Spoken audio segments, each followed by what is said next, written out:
mu asantemantem so afo ne neyi wo kasa ni nsema wo kanyina da ene se nipa bonefo bi a wo so woto wo ho ade afiri framantem no ebetumi abase ebi wo ma no ma bepi mu asantemantem mu asamra mekasa yi wodi odwuma e wo ho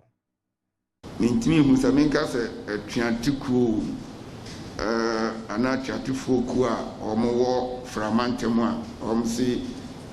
omo pese omo ti omo ho efi Ghana ho no enam se asantemantem ha ye wo framantem ni padodo a ewo ha enti yentimi nka se asem no asie no framantem fo nko asem enti yenso no asem bi wose ma ya nida ho na we de mesre na nanom sremu a se bia obi yima sutiri ana mo amote se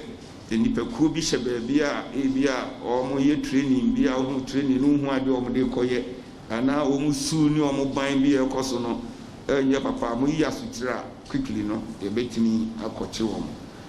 ye nyantie se ebinum awura asantemantem ha ye hwe kwan a e be fa so a ensa be kan wo